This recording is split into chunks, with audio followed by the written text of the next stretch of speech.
బహుశా మనం అందరం ఎప్పుడో ఒకసారి ఖచ్చితంగా ఈ పని చేసుంటాం కదా! అంటే ఏదైనా ఆన్‌లైన్ షాపింగ్ చేస్తున్నప్పుడు కేవలం ఆ ఫ్రీ డెలివరీ వస్తుందని చెప్పి కార్ట్‌లో ఇంకో 100 లేదా రూ. 200 వస్తువులు వేసుంటాం. అవునండి. ఖచ్చితంగా. నిజానికి ఆ వస్తువులు మనకు ఏమాత్రం అవసరం ఉండకపోవచ్చు కూడా. అదే కదా! కేవలం ఆ రూ. 50 డెలివరీ చార్జ్ సేవ్ చేసుకోవడానికి అనవసరంగా ఎక్కువ ఖర్చు పెట్టేస్తాం. అంటే పక్కన వాళ్ళిలా చేస్తే వాళ్ళను మనం మూర్ఖులనుకుంటాం. కానీ అది మూర్ఖత్వం కాదు. అదేంటంటే మన మానవ నైజంలో ఉన్న ఒక సిస్టమాటిక్ గ్లిచ్ అని తెలిస్తే మనం చాలా ఆశ్చర్యపోతాం. వావ్! అంటే మన మెదడు ఒక లాజికల్ కాలిక్యులేటర్ లాగా పనిచేస్తుందని, మనం లాజికల్‌గా అన్నీ ఆలోచించి బెస్ట్ డెసిషన్ తీసుకుంటామని మనం నమ్ముతామా? అవును. మనం అలాగే అనుకుంటాం. ఒక ఎక్స్‌రే తీస్తే ఎముక విరిగిందో లేదో ఎలా స్పష్టంగా తెలుస్తుందో, మన జీవితంలో తీసుకునే నిర్ణయాలు కూడా అంతే తార్కికంగా ఉంటాయని భ్రమపడతాం. కరెక్ట్. కానీ ఈరోజు మన లోతైన విశ్లేషణలో డాన్ ఎరియలీ రాసిన 'ప్రెడిక్టబులీ ఇర్రేషనల్' అనే పుస్తకంలోని మూలాలను పరిశీలిస్తే హ్మ్. మన ఆలోచన విధానం ఎంత అహేతుకమైనదో అర్థమవుతుంది. సో దీన్ని విడమర్చి చూద్దాం. మనకు తెలియకుండానే మనం ఒకే రకమైన పొరపాట్లు మళ్ళీ మళ్ళీ ఎలా చేస్తామో ఆలోచిస్తే చాలా ఆశ్చర్యంగా ఉంది. నిజమే. అయితే మనం చేసే ఈ పొరపాట్లు ఏదో యాదృచ్ఛికంగా అంటే ర్యాండమ్‌గా జరిగే గందరగోళం కాదు. ఓహో! అంటే దానికొక పద్ధతి ఉందంటారా? ఖచ్చితంగా అండి. మనం తీసుకునే నిర్ణయాల వెనుక లాజిక్ ఉండదు అనేది ఎంత వాస్తవమో, ఆ అహేతుకత కూడా ఒక పద్ధతి ప్రకారం, ఒక స్పష్టమైన నమూనా ప్రకారం జరుగుతుందన్నది కూడా అంతే వాస్తవం. హ్మ్. అందుకే ఈ పుస్తకానికి ప్రెడిక్టబులీ ఇర్రాషనల్ అంటే ఊహించదగిన అహేతుకత అని పేరు పెట్టారు.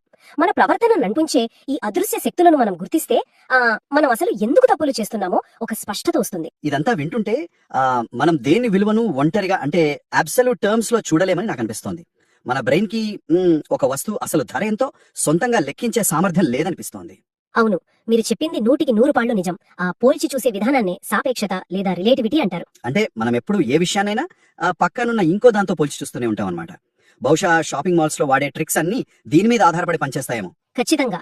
మన మెదడు ఎప్పుడు అందుబాటులో ఉన్న ఆప్షన్లని పోల్చి చూసి ఒక నిర్ణయానికి వస్తుంది.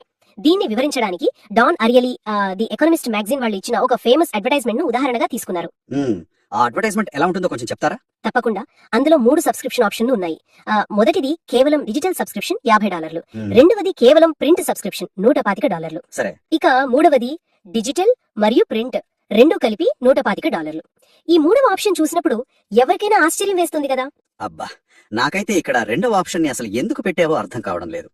కేవలం ప్రింట్ కి $125, మళ్ళీ ప్రింట్ ప్లస్ డిజిటల్ రెండింటికి $125 అన్నప్పుడు రెండవ ఆప్షన్ ని పిచ్చోళ్ళు కూడా కొనరు కదా. అదే కదా ఇక్కడ మ్యాజిక్. ఆ రెండవ ఆప్షన్ ను ఎవరు కొనరని ఆ కంపెనీకి ముందే తెలుసు. అలాంటప్పుడు దాన్ని ఒక ఆప్షన్ గా ఎందుకు ఉంచారు మరి? అక్కడే అసలైన సైకాలజీ దాగి ఉంది. ఆ రెండవ ఆప్షన్ ఏంటంటే దాన్ని డెకాయ్ అంటారు. దాన్ని పెట్టిన ఏకైక ఉద్దేశ్యం ఆ మూడవ ఆప్షన్ ను మరింత ఆకర్షణీయంగా చూపించడమే. ఓహో, డికాయ్ ఎఫెక్ట్ అన్నమాట. అంటే దాన్ని చూసి జనాలు మూడవది బెస్ట్ డీల్ అనుకుంటారు. కరెక్ట్. డాన్ ఎరియలీ ఆ డెకాయ్ ఆప్షన్ ను తీసేసి మళ్ళీ ప్రయోగం చేసినప్పుడు ఎక్కువ మంది కేవలం $50 పెట్టి మొదటి ఆప్షన్ తీసుకున్నారు. వావ్! అంటే ఆ పనికిరాని ఆప్షన్ ఉండటం వల్ల జనాలు ఎక్కువ డబ్బులు ఖర్చు పెట్టారన్నమాట. అవునండి. కేవలం ఆ ఆప్షన్ ఉనికి ఇంకో ఆప్షన్ పై మనకున్న అభిప్రాయాన్ని పూర్తిగా మార్చేస్తోంది. $117కు 2 వస్తున్నాయి కదా అని ఫీల్ అయ్యి బెస్ట్ డీల్ అనుకుని తీసుకున్నారు. ఇక్కడ ఒక ఆసక్తికరమైన విషయం ఏమిటంటే మనకు నిజంగా అవసరం లేకపోయినా కేవలం ఒక మూడవ ఆప్షన్ ఉండటం వల్ల మనం ఇలా ట్రిక్ అయిపోతాం. మన బ్రెయిన్ ఒక కంపారిజన్ మిషన్ లాగా పనిచేస్తుందనడానికి ఇదే నిదర్శనం. అవును. కంపారిజన్ అనేది మన బ్రెయిన్ కి చాలా సులువైన షార్ట్ కట్. ప్యాకేజింగ్ లేదా వేరే వస్తువులతో కంపారిజన్ వల్ల మనం ఎక్కువ ఖర్చు చేస్తామని అర్థమైంది, కానీ ఆ ప్రైస్ ట్యాగ్ పై అసలు ఏ నెంబర్ లేకుండా, అంటే 0 ఉంటే లేదా ఫ్రీ అని కనిపిస్తే మన బుర్ర ఎందుకు పూర్తిగా పనిచేయడం ఆపేస్తుందో ఆలోచిస్తే భయంగా ఉంది. నిజమే. ఫ్రీ అనేది ఒక ధర కాదు, అదొక ఇమోషనల్ హాట్ బటన్ లాంటిది. అంటే ఫ్రీ అనగానే మనలో ఒక తెలియని ఎమోషనల్ ఎక్సైట్మెంట్ వస్తుంది కదా. ఎందుకు పనికిరాని ప్లాస్టిక్ వస్తువులు ఫ్రీగా వస్తున్నాయని సూపర్ మార్కెట్ లో కిలోల కొద్ది సరుకులు కొనేస్తుంటాం. అవునండి. మన ఆలోచన విధానాన్ని పూర్తిగా షార్ట్ సర్క్యూట్ చేసే శక్తి ఆ పదంలో ఉంది. దీన్ని నిరూపించడానికి కూడా ఒక అద్భుతమైన ప్రయోగం జరిగింది.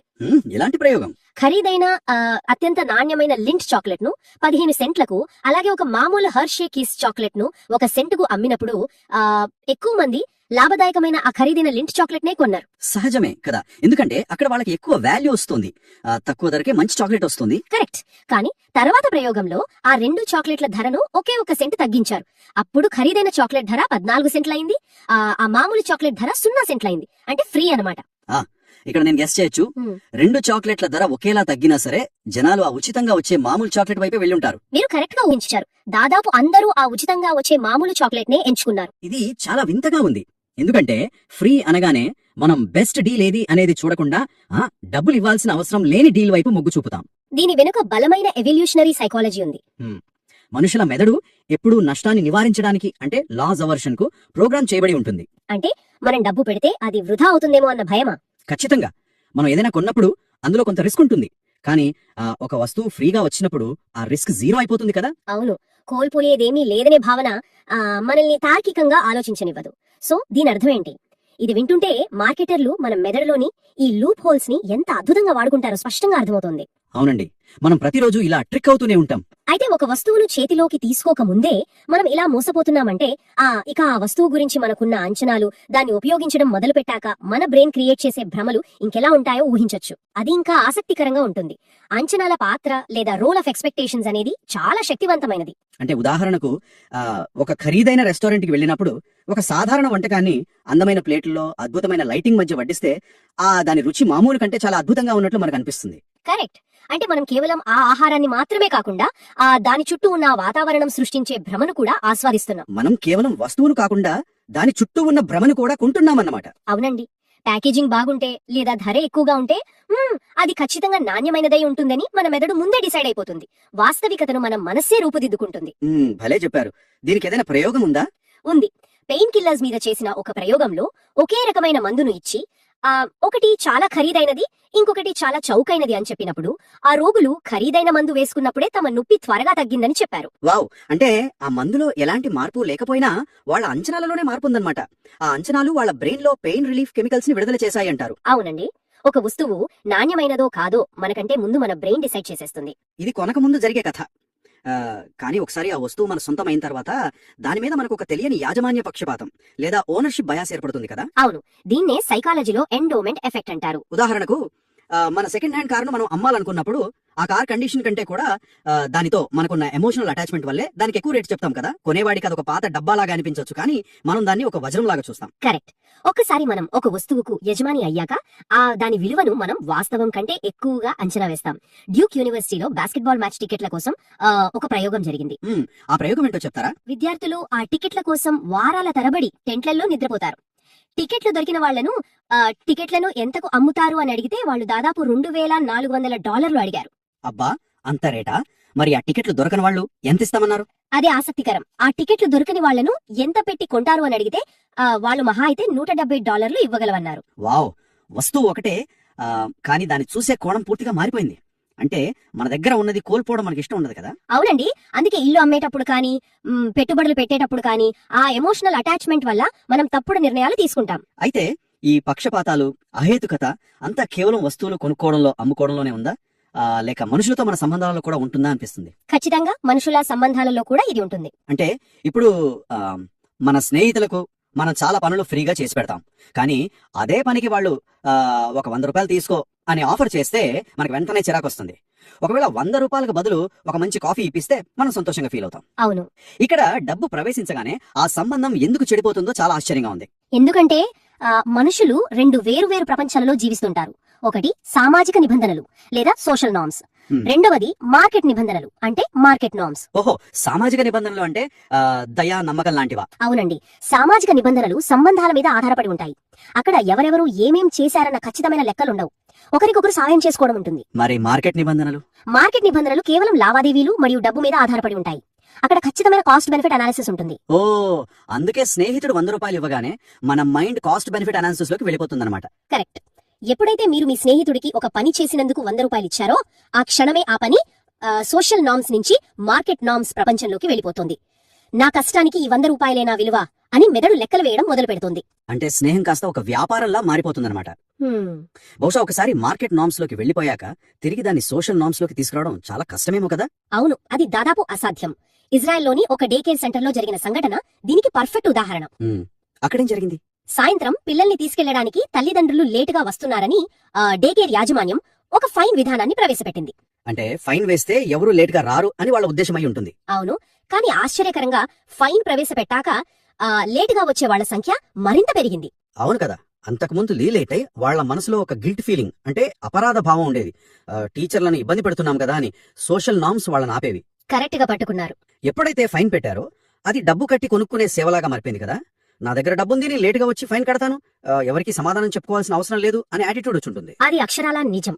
ఆ ఫైన్ ప్రవేశపెట్టడం వల్ల సోషల్ నామ్ పోయి మార్కెట్ నామ్ వచ్చింది. డే కేర్ వాళ్ళు తప్పు తెలుసుకుని ఆ ఫైన్ ను తీసేసినా సరే తల్లిదండ్రులు లేటుగా రావడం ఆపలేదు. వావ్, అంటే వాళ్ళ మధ్య ఉన్న ఆ సామాజిక సంబంధం శాశ్వతంగా దెబ్బతిందన్నమాట.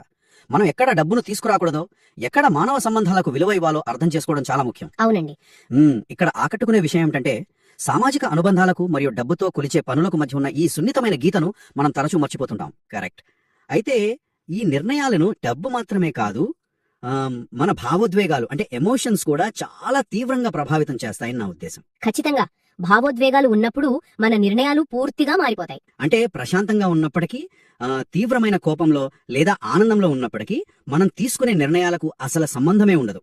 కోపంలో ఉన్నప్పుడు మనం తార్కికంగా ఆలోచించే శక్తిని కోల్పోతామని అందరికీ తెలుసు కదా. అవును, కానీ ఆసక్తికరమైన విషయం ఏమిటంటే ఆ క్షణంలో కూడా మనం తీసుకునే నిర్ణయం పర్ఫెక్ట్ గా లాజికల్ గానే ఉందని మనం అతిగా అంచనా వేసుకుంటాం. అంటే నేనెంత కోపంలో ఉన్నా నా లాజిక్ తప్పు కాదు అని మనకు మనం సర్టిఫికెట్ ఇచ్చేసుకుంటాం అనమాట. అవును, ఆ క్షణంలో భావోద్వేగాలు మన లాజిక్ వ్యవస్థను పూర్తిగా హైజాక్ చేస్తాయి. ఉద్రేకంలో ఉన్న మనిషి, ప్రశాంతంగా ఉన్న మనిషి ఇద్దరు వేర్వేరు వ్యక్తుల్లా ప్రవర్తిస్తారు. అబ్బా నిజమే. ఆ ఉద్రేక స్థితిలో ఉన్నప్పుడు మనం ఏ స్థాయికి దిగజారుతామో మనం ప్రశాంతంగా ఉన్నప్పుడు అసలు ఊహించలేము. అందుకే తీవ్రమైన ఎమోషన్స్ ఉన్నప్పుడు ఎటువంటి ముఖ్యమైన నిర్ణయాలు తీసుకోకూడదని పెద్దలు చెప్తుంటారు కదా. కరెక్ట్. మన కంట్రోల్లో మనం ఉండం ఆ క్షణంలో. సరే, కొంచెం ఇక్కడ ఆగాలి. నేను ఒక విషయంలో మీతో విభేదించాలనుకుంటున్నాను. ఇదంతా వినడానికి చాలా బాగుంది. చెప్పండి. మన మెదడుకి ఇన్ని లూప్ హోల్స్ ఉన్నాయని, అది తక్షణ ఆనందం కోసం, భావోద్వేగాల కోసం ఎన్నో తప్పులు చేస్తుందని మనకు తెలిసింది. ఈ విశ్లేషణ వల్ల మనకు ఒక అవేర్నెస్ కూడా వచ్చింది కదా. అవును, వచ్చింది. ఇప్పుడు ఈ విషయాలన్నీ మనకు తెలిసాయి కాబట్టి మన పనులను వాయిదా వేయకుండా ఉండలేమా? కేవలం మన విల్ పవర్ ఉపయోగించి ఉదయాన్నే లేచి వ్యాయామం చేయడం లాంటి మంచి అలవాట్లను మనం జయించలేమా? దానికి మళ్ళీ పెద్దగా ఈ సిస్టమ్స్ వగైరా ఎందుకు? అది వినడానికి చాలా ఆదర్శంగా ఉంటుంది కానీ ప్రాక్టికల్ గా వర్కౌట్ అవ్వదండి. ఎందుకు అవ్వదు? ఎందుకంటే కేవలం మన విల్ పవర్ మీద ఆధారపడటం చాలా ప్రమాదకరమైన స్ట్రాటజీ. ఇచ్ఛాశక్తి అనేది ఒక బ్యాటరీ లాంటిది. ఉదయం నిద్ర లేవగానే ఫుల్ ఛార్జింగ్ తో ఉంటుంది. అంటే మనం వాడే కొద్దీ అయిపోతుందా? అవును. రోజంతా మనం ఎన్నో నిర్ణయాలు తీసుకున్న తర్వాత మన ఆఫీస్ పనులు, ఒత్తిడిల మధ్య అది సాయంత్రానికి డ్రైన్ అయిపోతుంది. అందుకే రాత్రిపూట జంక్ ఫుడ్ తినకూడదని ఉదయం బలంగా అనుకున్నా రాత్రి అయ్యేసరికి మన కంట్రోల్ పోతుంది. ఓహో, తక్షణమే పొందే ఆ సౌకర్యం మరియు సంతోషం ముందు భవిష్యత్తులో వచ్చే దీర్ఘకాలిక లాభాలు ఎప్పుడూ ఓడిపోతాయన్నమాట. కరెక్ట్. దీన్ని జయించాలంటే కేవలం అవగాహన మాత్రమే సరిపోదు. బలమైన వ్యవస్థలు లేదా సిస్టమ్స్ కావాలి. అంటే వ్యాయామం చేయాలని మనకు ఎంత కోరికున్నా మన విల్ పవర్ మీద ఆధారపడకుండా అలారం మోగగానే దాన్ని ఆపేసి మళ్ళీ పడుకోకుండా ఉండటానికి ముందు రోజే అలారం క్లాక్ ను గదికి అవతలి వైపు అంటే నడిచి వెళ్లి ఆపేంత దూరంలో పెట్టడం లాంటిదన్నమాట. ఖచ్చితంగా పర్ఫెక్ట్ ఉదాహరణ చెప్పారు. డెడ్ లైన్స్ వాళ్ళనే నిర్ణయించుకోమన్నాడు. కొంతమంది విద్యార్థులు తమకు తాముగా ఒక కఠినమైన డెడ్ లైన్ పెట్టుకున్నారు. ఇంకొంతమంది సెమిస్టర్ చివరి కల్లా ఎప్పుడైనా ఇస్తాం అని ఫ్లెక్సిబుల్ గా ఉంచుకున్నారు. అయితే రిజల్ట్ ఏంటి? కఠినమైన డెడ్ లైన్ పెట్టుకున్న వాళ్లే బెటర్ గా చేశారా? అవును.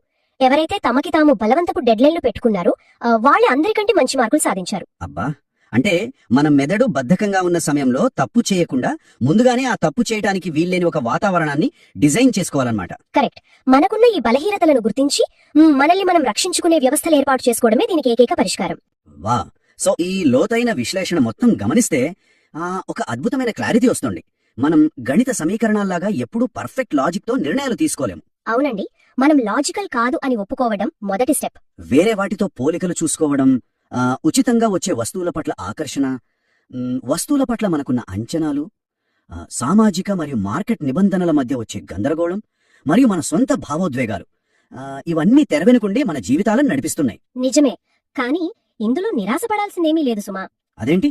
మనం ఎంత ఇర్రేషనల్ గా ఉన్నామని తెలిసాక కూడా నిరాశపడకూడదా? అవసరం లేదు.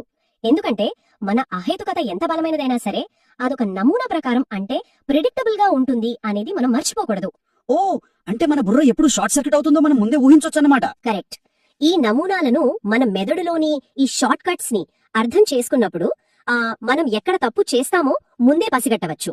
దాని ద్వారా మన జీవితంలో ఎంతో ఖరీదైన తప్పులను నివారించవచ్చు. అంటే తెలివితేటలు లేదా జ్ఞానం మాత్రమే కాదు, మన మనస్సు అసలు ఎలా పనిచేస్తుందో, అది ఎలా మోసపోతుందో తెలుసుకోవడమే నిజమైన విజయం అంటారు. అవునండి, 100కి 100 పాళ్ళు అదే అసలైన విజయం.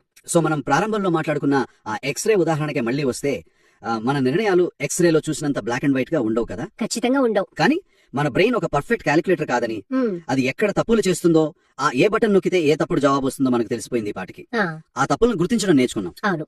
ఇదొక రకంగా మనకు సూపర్ పవర్ లాంటిది. నిజమే. సో ఇదంతా విన్న తర్వాత మనమందరం ఆలోచించాల్సిన ఒక ఆసక్తికరమైన ప్రశ్న ఏంటంటే, మన అహేతుకత ఇంత సులభంగా ఊహించదగినదైతే మనకున్న ఈ లూప్ హోల్స్ నే ఉపయోగించి మంచి అలవాట్లను, మెరుగైన భవిష్యత్తును నిర్మించుకోవడానికి మన మనసును మనమే ఎలా తప్పుదోవ పట్టించవచ్చు? చాలా మంచి ప్రశ్న. ఈ సరికొత్త కోణంలో మనం తీసుకునే తదుపరి నిర్ణయాలను ఒకసారి గమనిద్దాం. మరొక ఆసక్తికరమైన లోతైన విశ్లేషణతో మళ్ళీ కలుద్దాం.